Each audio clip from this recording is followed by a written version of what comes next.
뉴턴이 서가나 마을에서 발견한 과학, 그 짜릿한 즐거움을 여러분에게도 선사해드립니다. 사람과 과학의 만남, 사과나무의 엄지입니다. 여러분들 평소에 대중교통 많이 이용하시나요? 네. 사실 우리가 가고 싶은 곳으로 편하게 또 시간에 늦지 않게 갈 수 있게 해주는 것이 바로 이 대중교통인데요. 오늘은요, 우리가 흔히 알고 있는 버스나 또 지하철이 아닌 조금 색다른 대중교통을 소개해 주신다고 합니다. 어떤 내용인지 궁금하시죠? 오늘의 강연자를 소개할게요.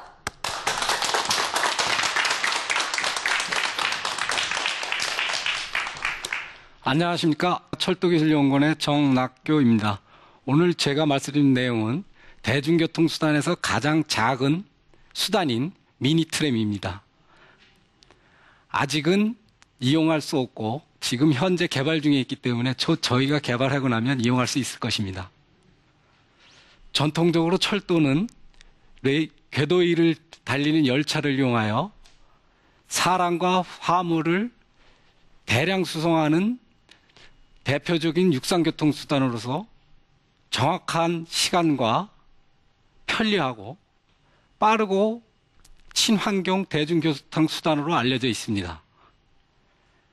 통상 철도는 간선철도와 도시철도로 구분합니다. 간선철도라면 노선망 중에서 수송량이 많고 중심적인 거로, 그다음에 중장거리 수송수요를 처리할 목적으로 운행되는 철도입니다. 여기에는 우리가 잘 알고 있는 고속철도인 KTX, 새마을, 무궁화 등이 있고 예전에 운행되다가 지금은 없어진 통일호, 비둘기호 등이 있습니다.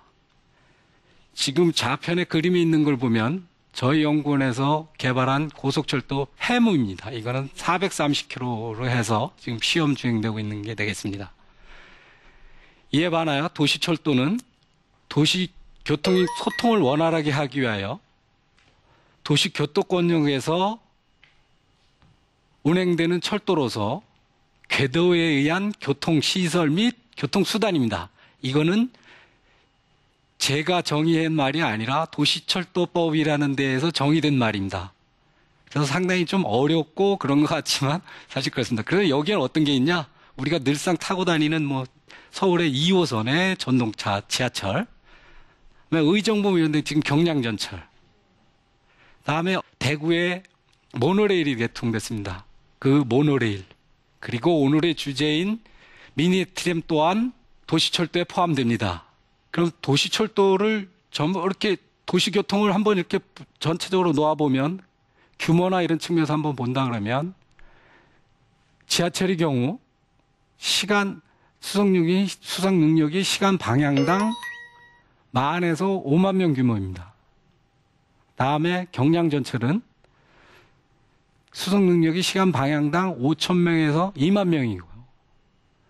미니트램은 시간 방향당 3,000명 이하입니다. 그럼 미니트램이란 뭔가 하면은 저희 나름대로 정의되어 있고 지금 개발자 입장에서 어떤 특별하게 되어 있는 건 아닙니다만 네트워크형 노선에서 임의 정거장에서 승객이 차량을 호출하면 그래서 탑승하고 목적지까지 무인으로 운영되는 시스템입니다.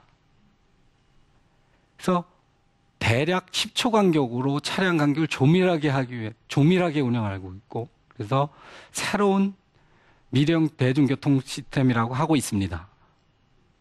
미니트램은 완전히 무인으로 자동 운전되는 시스템 차량입니다. 그리고 24시간 내내 이용할 수 있습니다.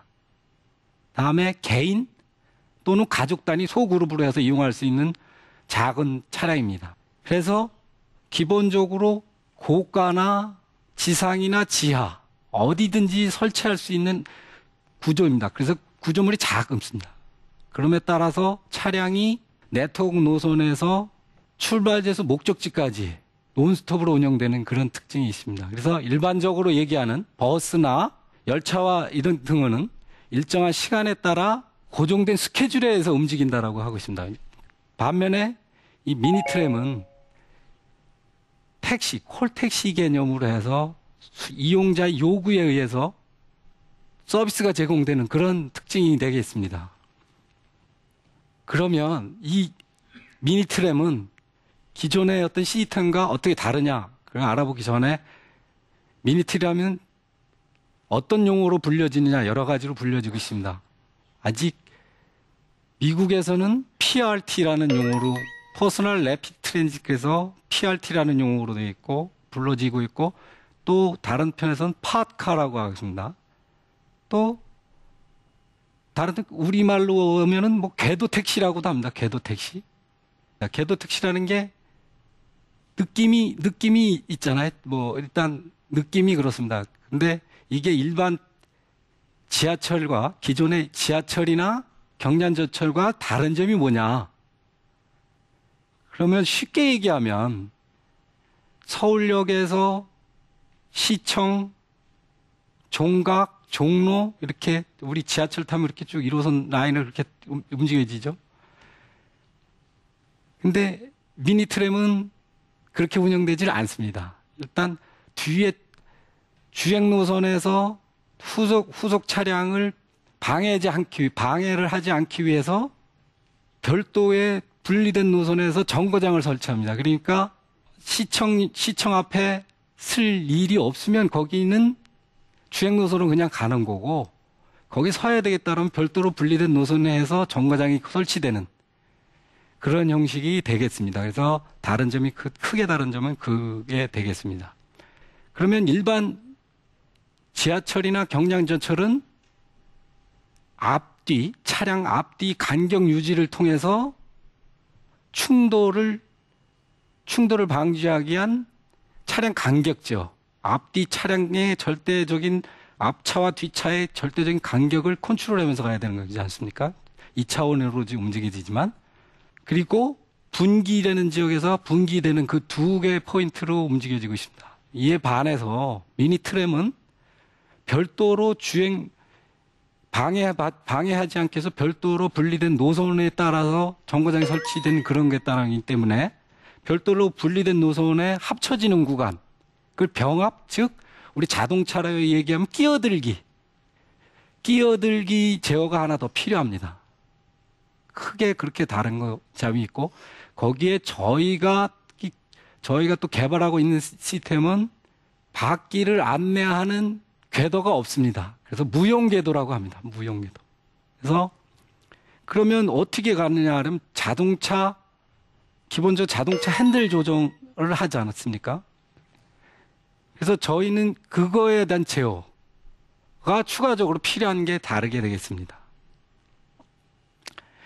그러면 미니트램은 기술이나 이런 것들은 기존의 자동차나 철도 뭐 그런 게 융합이 되고, 거기에 플러스 해서 뭐 부품도 마찬가지입니다. 부품이나 이런 것도 뭐 철도 노선으로 가느냐, 주행 노선, 어떤 도로 상태로 해서 가느냐 해서 다르지만 2만 내지 3만 정도의 부품과 기술들이 결합이 돼서 우리가 목표한 성능과 기능을 구현하는 겁니다. 그리고 거긴 당연히 안전이 확보해야 되겠죠.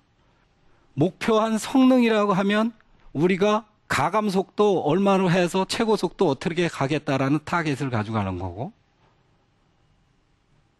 기능이라 하면 가다 쓰다 뭐 정거장에 어떻게 쓰겠다 이런 그런 게 되겠죠. 그다음에 안전은 뭐 충돌이나 뭐 추충돌 이런 기본적인 그런 거를 확보해야 된다는 그런 게 있습니다. 기본적인 그런 대중교통 수단으로서 갖춰야 될 그런 거가 되겠죠. 그래서 여기에 접목 사용되는 기술들이 보면 뭐 자동차, 철도뿐만 아니라 산업 전반의 요소 기술들이 연결돼서 사용되어지고 있습니다. 거기 보면 뭐 예를 들자면 여기 학생들도 있고 어린 학생들도 있고, 그러니까 공학에서는 기계공학이라는 게 있습니다. 기계공학에 기구적으로 움직여지는 그 동력학 그런 측면에서는 기계공학. 다음에 전원 공급이나 뭐 전자상품 관련되는 그런 전기전자. 다음에 인프라 관련되는 토목공학. 다음에 이걸 운영하기 위한 미니트램이나 이런 운영하기 위한 게 있습니다. 그러면 그건 곧 뭐랄까요? 교통공학. 그런 기술들이 총합에 그런 기술들이 엮여서 이게 핵심 기술의 집합체라고 할 수 있습니다.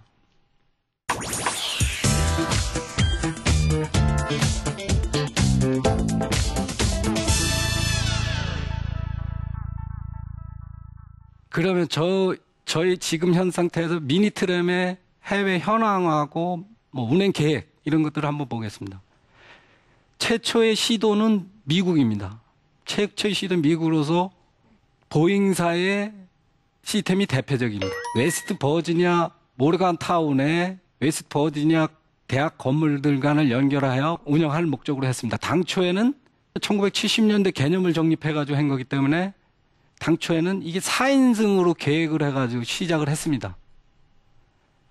근데 실제 하다 보니까 그 당시 기술력이나 컴퓨팅 능력이나 실시간으로 컨트롤하는 게 문제가 있고 그러니까 이게 커졌어요.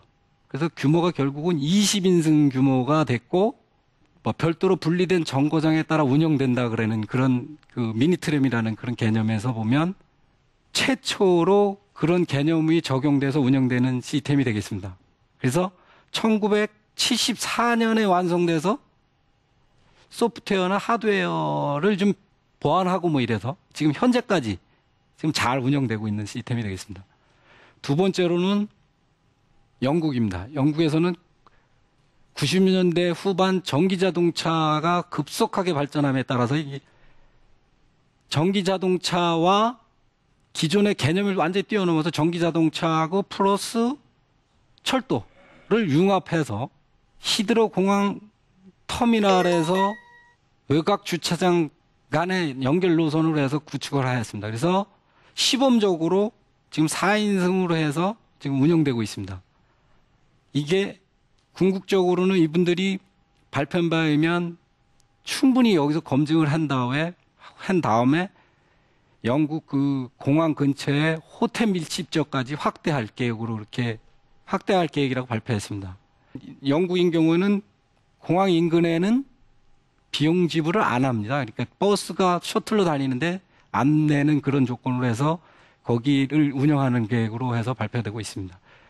세 번째, 아랍에미리트 연합의 마스다라는 도시입니다. 여기는 도심 내 건물 간 연결을 할 목적으로 해서 CO2 제로 도시 건설이라는 그 타켓을 해서 했고, 궁극적으로는 도심 내 자동차를 진입을 억제를 하겠다라는 걸 해서 착수를 했습니다.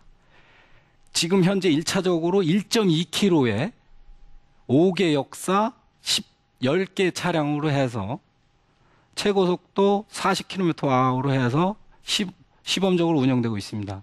이는 장차 시 전체로 확대할 계획이라고 발표한 바 있습니다. 그러면 이제 저희 개발해야 되는 내용을 말씀드리겠습니다. 그러면 저희 개발 당시 개발 환경이 어땠냐라고 하면 교통 복합 환승 센터라는 게 있습니다. 그게 건설되고 그게 법제화, 이걸 어떻게 하냐, 이동순위 단위를 넣어야 되는 그런 법제화를 만들다 보면서 기존의 대량 수송의 어떤 교통 체계 기능을 보완하기 위해서 일단 건물 간 이동, 건물 간 접근성 향상, 뭐 이런 그런 측면에서 보면 그런 새로운 이동 수단이 필요해졌습니다. 수평뿐 아니라 수직으로 이동할 수 있는 그런 기능이 필요해졌습니다. 그게 요구사항으로 도출된 거죠. 또한 통계에 따르면 2026년 되면 초고령 사회가 도래된다고 합니다. 교통약자가 총인구의 25%를 넘어간다고 그렇게 발표된 바 있습니다. 그러면 이에 대한 어르신네나 아기들이나 편리하게 이동할 수 있는 수단이 확보가 돼야 됩니다. 그거에 대한 준비가 필요하고, 또한 지하철이나 우리 경량지에 타면 러시아워 때 타고 그러면 아침 저녁 출근 시간에 타고 학교 등교 때 타고 그러면 많은 사람들이 부딪히고 이러면서 프라이버시 보호에 대한 그런 요구가 증가되고 있습니다. 더불어 정부 차원에서 CO2, 이산화탄소 배출량 감축을 위한 방안으로 해서 지속 가능한 수단이 필요하다라고 해서 이 개발이 시작되었습니다. 그럼 이 미니트램, 우리가 개발하고 미니트램은 어떤 거냐? 중앙관제센터에 의해서 안전하게 연결된 제어하는 철도 기술하고 친환경 전기차를 융합해서 여기에 요즘 얘기하는 정보통신 기술, 즉 ICT 기술을 부과하여 새로운 시스템을 만드는 것이 되겠습니다.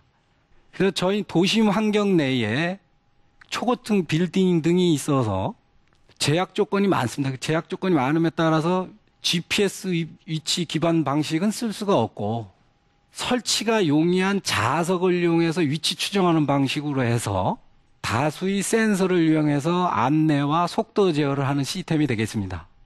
전원 공급은 차량이 정거장에 섰을 때 사람이 타고 내리는 시간 내에 무선으로 일종의 배터리입니다. 슈퍼캐패시터라고 슈퍼캐패시터에 급속으로 충전하여 사용되는 것입니다. 그리고 저희는 또 하나 부가적으로 말씀드리면 앞뒤를 동일하게 차량 구조를 동일하게 보시는 바와 같이 동일하게 만들었습니다. 앞뒤와 동일하게 대칭적으로 동일하게 만들어서 궁극적으로는 양방향 운전이 가능하도록 해놨습니다. 구현을 했습니다. 그거는 고속버스 터미널이나 시외버스 터미널은 버스가 정차하기 위해서 정거장에 진입해서 정차하기 위해서 이렇게 비스듬히 45도든 뭐 이렇게 들어가지 않습니까? 그래서 사람 내리고 다시 나갈 때는 백해서 고스란히 해서 앞으로 주행하는 이런 방식이 되는데 그러다 보니까 공간이나 이런 부분이 많이 쓰고 또 시간 이런 지금 빨리빨리 움직여야 되는 그런 것들인데 그런 시간 텀이 발생합니다. 그거를 방지하기 위해서 들어갔다가 도킹해서 나올 때는 그냥 뒤가 앞이 돼서 나가는 그런 아이디어를 접목해서 그게 지금 구현됐고요. 그래서 저희 차량은 최대 승객 탑승 인원이 6명입니다. 차량 크기로는 길이가 3.8m, 높이가 2m, 그리고 폭이 1.8m입니다. 그래서 사람 6명이 완전히 탔을 때 중량이 1.6톤입니다. 최고 속도를 50km/h로 하고 있는 시스템이 되겠습니다. 그래서 저희 개발 시스템에 그런 특징이 있고요. 그래서 이것들이 결국은 우리 도심의 궁극적으로 가장 작은 수단으로 해서 이용되고 그럴 것입니다. 지금 보시는 거는 저희 내부에서 지난번에 공개 시연한 그런 게 되겠습니다. 그 다음에 저희가 우리 미니트램에 적용한 수직 이송 시스템이 되겠습니다. 수평 수직이 움직여야 된다 보니까 그런 아이디어를 내서 한 건데요. 이 방식에는 수직 이송에는 두 가지 포인트가 있습니다.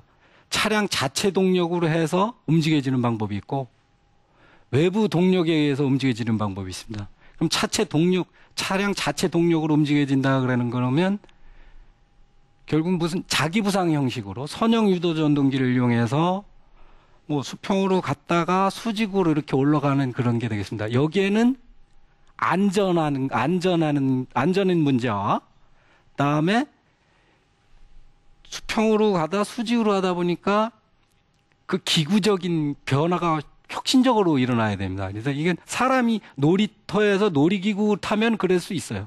근데 사람이 승차감 내에서 대중교통수단이기 때문에 구현은 가능합니다. 그렇게 구현을 할 수 있지만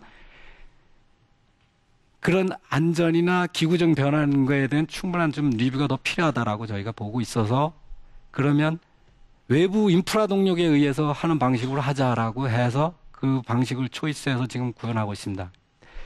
그 방법은 엘리베이터 기술을 접목해서 그걸 변환하는 제어 기술하고 센터와 통신과 연계시켜서 하는 통신 기술하고 적용하면 구현이 가능합니다. 그리고 안전이 충분히 엘리베이터 기술은 검증된 거니까요. 그걸 접목해서 지금 구현하고 있습니다. 궁극적으로는 지금 1차 초기엔 그렇게 했고 2차적으로는 연속적으로 지연 없이 이동하는 수단, 이송장치 그걸 지금 개념 설계해서 지금 설계 중에 있음을 말씀드리겠습니다. 그럼 이 미니트램이 개발돼서 어디에 쓸 수 있느냐 이런 거 측면에서 보면 저희가 지금까지 연구 성과를 토대로 해서 충분히 보완하고 충분히 시험하고 그래서 실용화를 할 예정입니다. 저희가 작년에 차량 한 대를 만들어서 시연을 했고 그다음에 올해 더 보완해서 한 차를 더 만들고 그거와 내년에 더 추가적인 보완 충분한 시험을 통해서 실용화를 추진할 예정입니다. 그래서 이게 적용 가능한 지역을 보면 교통 연계 수단으로 해서 공항이라든가 철도역 연계 그런 부분이 있을 수 있고 자급도시 교통수단이라고 하면 뭐 관광지나 또는 신도시 개발지 등에 우선적으로 개발에 적용할 수 있을 것으로 저희가 보고 있습니다.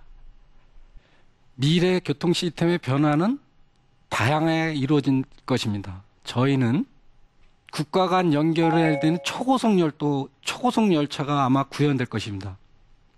먼 미래가 아니고 지금 저희 나라에서 430km까지 올 속도를 내고 있기 때문에 궁극적으로는 우리나라를 통해서 중국을 통해서 유럽으로 이런 데라면 속도가 빨라야 되겠죠. 그래서 그런 초고속 열차가 아마 출현될 것으로 저희가 보고 있고, 그다음에 저희가 개발한 시스템 미니 트램을 넘어서서 궁극적으로는 3차원으로 자율자재적으로 움직여져서 한층 업그레이드된, 한층 충분히 발전된 그런 시스템이 저희에게 곧 올 것으로 저희는 보고 있습니다. 이상입니다. 경청해 주셔서 감사합니다.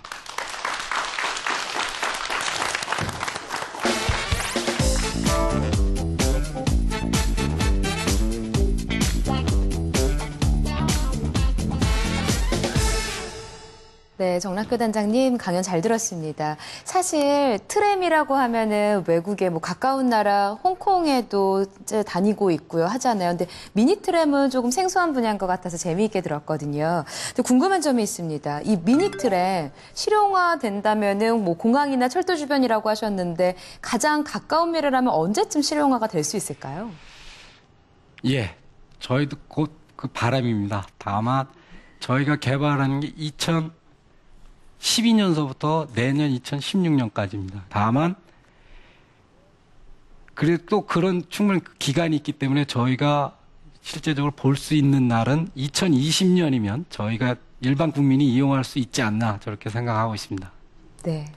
모양도 예쁘고 편리하고 또 친환경적이기까지 한 이 미니 트램에 대해서 자세히 소개해 주신 정락교 단장님께 다시 한번 박수 부탁드립니다.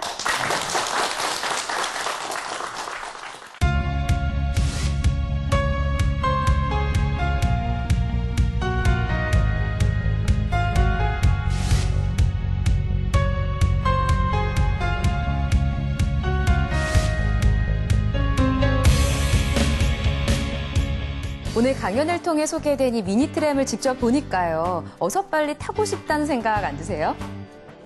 버스나 지하철 또 경전철 등과 같이 이 미니 트램이 우리 주변에서 항상 이용할 수 있는 탈 것으로 자리매김하게 되는 그날을 그려봅니다. 자, 사과나무 다음 시간에는요. 더욱더 재미있고 놀라운 과학 이야기로 여러분 찾아올게요. 고맙습니다.